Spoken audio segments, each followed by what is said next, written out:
Halo guys, selamat pagi, siang, dan malam bagi kalian yang lagi nonton video ini ya. Perkenalkan, nama saya Elsa Monika Hotmatua Syombing. Saya berkuliah di Politeknik Negeri Medan dengan jurusan Perbankan dan Keuangan Pagi. Saya berasal dari kelas Banking 4D dengan NIM 20050711103. Di kesempatan kali ini saya akan menjelaskan salah satu materi dari mata kuliah saya, yaitu Manajemen Keuangan, yang diberikan oleh dosen pengampu Ibu Eva Malina Simatupang, SE, MSI. Nah, topik yang saya bawakan hari ini adalah investasi dalam persediaan. Dalam mempelajari topik ini, kita akan mempelajari beberapa elemen, seperti yang pertama, pengertian, jenis-jenis dan tingkat perputaran inventory. Yang kedua, persediaan bahan mentah dan barang jadi. Dan yang ketiga, hubungan aliran kas. Dan yang keempat, biaya inventory, economical order quantity, dan result point. Yang pertama yang perlu kita bahas yaitu pengertian, jenis-jenis, dan tingkat perputaran inventory. Nah, inventory sendiri memiliki arti persediaan barang sebagai elemen utama dari modal kerja yang merupakan aktiva yang selalu berputar. Dan yang kedua, masalah investasi dalam persediaan, karena persediaan mempunyai efek langsung terhadap keuntungan perusahaan, maka kesalahan dalam penetapan besarnya investasi dalam persediaan akan menentukan keuntungan perusahaan. Dan yang ketiga, golongan persediaan. Saham perusahaan dagang pada dasarnya hanya ada satu golongan persediaan yang mempunyai sifat perputaran yang sama, yaitu merchandise inventory atau persediaan barang dagang. Adanya investasi dalam inventory yang terlalu besar dibandingkan dengan kebutuhan atau memperbesar beban bunga, memperbesar biaya penyimpanan dan pemeliharaan di gudang, memperbesar kemungkinan kerugian karena kerusakan. Oleh karena itu, perusahaan tidak bekerja dengan full capacity. Berarti bahwa kapital aset atau direct labor tidak dapat didaya gunakan dengan sepenuhnya, sehingga hal ini akan mempertinggi biaya produksi rata-ratanya, yang pada akhirnya akan menekan keuntungan yang diperolehnya.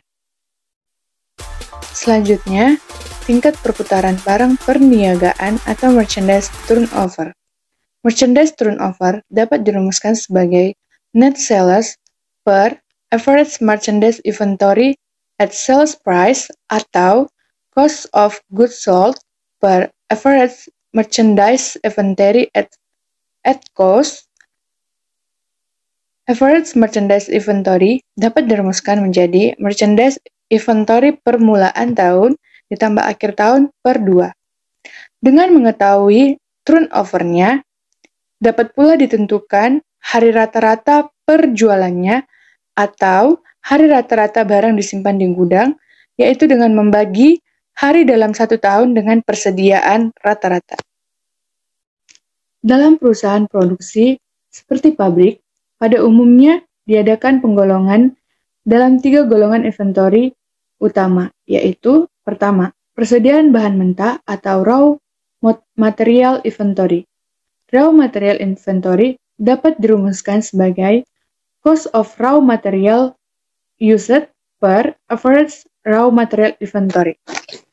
Persediaan bahan mentah permulaan tahun ditambah dengan jumlah bahan mewah yang dibeli selama 1 tahun setelah dikurangi dengan return atau allowance. Kemudian dikurangi dengan persediaan bahan mentah akhir tahun.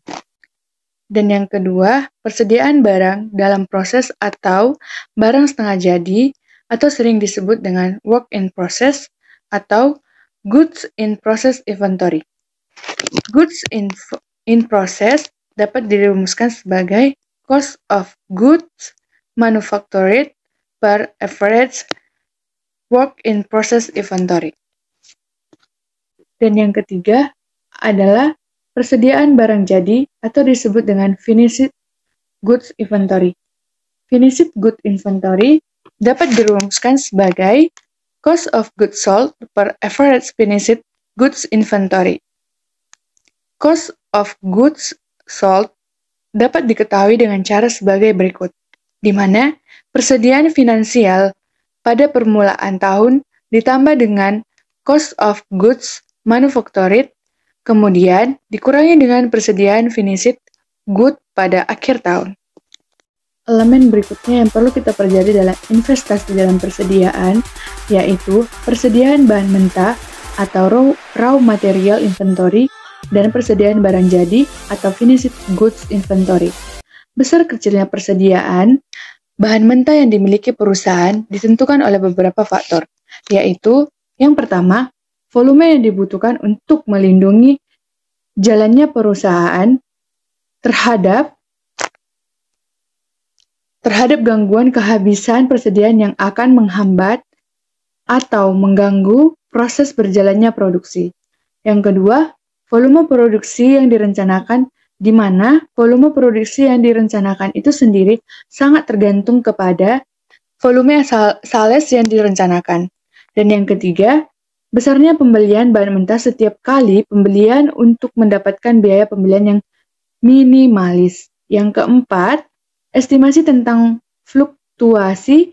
Yang keempat, estimasi tentang fluktuasi harga bahan mentah yang bersangkutan di waktu-waktu yang akan datang.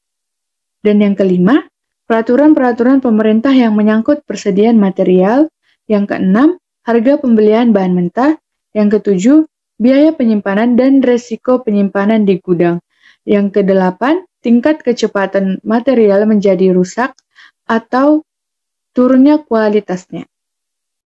Di dalam perusahaan sebenarnya harus mempunyai persediaan nominal dari bahan mentah yang harus dipertahankan untuk menjamin kontinuitas usahanya, dan persediaan tersebut ialah apa yang disebut dengan persediaan base atau persediaan inti atau bisa juga disebut dengan safety stock. Adapun faktor yang mempengaruhi besar kecilnya safety stock perusahaan adalah sebagai berikut. Yang pertama, risiko kehabisan persediaan. Risiko kehabisan persediaan ini tergantung pula kepada yang A, kebiasaan para leveransir menyerahkan barangnya pada kita. Yang B, besar kecilnya jumlah bahan mentah yang dibeli setiap saat. Yang C, dapat diduga atau tidaknya dengan tepat kebutuhan bahan mentah untuk produksi. Yang kedua, hubungan antara biaya penyimpanan di gudang satu dengan gudang yang lain, biaya ekstrak yang harus dikeluarkan sebagai akibat dari kehabisan persediaan di lain pihak. Biaya ekstrak yang dikeluarkan apabila kehabisan persediaan antara lain ialah biaya pemesanan pembelian, darurat, biaya ekstra yang diperlukan agar supaya para leveransir suka segera menyerahkan produknya kepada kita. Kemungkinan kerugian karena adanya stagnasi produksi dan lain-lain. Elemen selanjutnya yang perlu kita bahas dalam investasi dalam persediaan adalah hubungan schedule antara kas dengan schedule penerimaan bahan mentah dan pengiriman barang. Aliran uang keluar atau aliran uang daripada saat masuk atau keluarnya barang secara fisik, estimasi aliran kas ke luar yang terjadi karena pembelian bahan mentah secara kredit dapat disusun dalam schedule pembayaran hutang atau schedule of future payment. Seperti halnya pada pembelian bahan mentah, perusahaan besar dapat umumnya menjual produk akhirnya dengan kredit, yang berarti bahwa setiap saat penjualan adalah berbeda dengan saat penerimaan kas atau cash inflow. Cash inflow yang terjadi karena penjualan barang jadi dapat direncanakan dengan menyusun schedule of tour receipt atau schedule penerimaan piutang. Oleh sebab itu, persediaan di atas harus diatur dengan mempertimbangkan yang pertama, keperluan persediaan di lapangan, dan yang kedua, persediaan besi di lapangan berhubungan dengan fasilitas gudang di base camp, dan yang ketiga, fasilitas transport atau kapal tongkang untuk mengangkut persediaan barang dari kota base camp, dan yang terakhir adalah biaya yang berhubungan dengan pengadaan persediaan. Elemen yang terakhir yang perlu kita pelajari dalam investasi dalam persediaan adalah biaya inventory dan economical order quantity. Biaya persediaan adalah biaya yang muncul akibat adanya pengadaan persediaan penyimpanan hingga persediaan tersebut keluar atau dijual atau digunakan perusahaan. Biaya persediaan ini tidak boleh dianggap sepele mengingat jumlahnya bisa sangat besar apabila tidak dikelola dengan baik. Manfaat dan melakukan manajemen persediaan diantaranya, yang pertama, memastikan persediaan tersedia atau safety stock. Yang kedua, mengurangi risiko keterlambatan dalam pengiriman persediaan serta risiko harga yang fluktuatif. Dan yang ketiga, memperoleh diskon dan pesanan dalam jumlah yang banyak. Yang keempat, menyesuaikan pembelian dengan jadwal produksi. Yang kelima, menjaga jumlah persediaan yang tersedia sehingga ketika barang sedang tidak musim, perusahaan masih memiliki persediaan. Yang keenam, menguasai persediaan yang tidak sesuai dengan spesifikasi bisa dikembalikan ke supplier yang tidak cocok.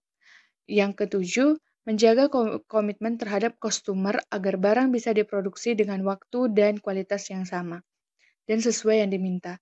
Dan yang terakhir, menentukan kualitas persediaan yang harus disimpan untuk berjaga-jaga. Ekonomi order quantity merupakan metode manajemen persediaan yang menentukan jumlah pemesanan atau pembelian yang harus dilakukan dan beberapa banyak jumlah yang harus dipesan agar biaya total atau penjumlahan antara biaya pemesanan dan biaya penyimpanan menjadi minimum. Tujuan EDQ atau Economy Order Quantity adalah untuk menentukan jumlah ekonomis setiap kali perusahaan sehingga meminimalisir biaya total persediaan.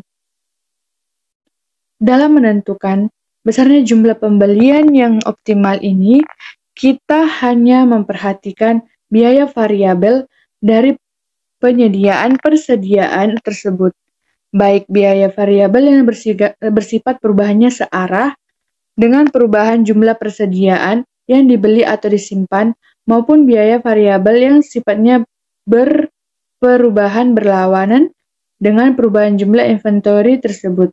Biaya variabel dari inventory pada prinsipnya dapat digolongkan menjadi dua, yaitu yang pertama, biaya-biaya yang berubah-ubah sesuai dengan frekuensi pesanan yang kini sering dinamakan procurement cost atau setup cost. Dan yang kedua, biaya-biaya yang berubah-ubah sesuai dengan besarnya average inventory yang sering disebut Stroger atau carrying cost.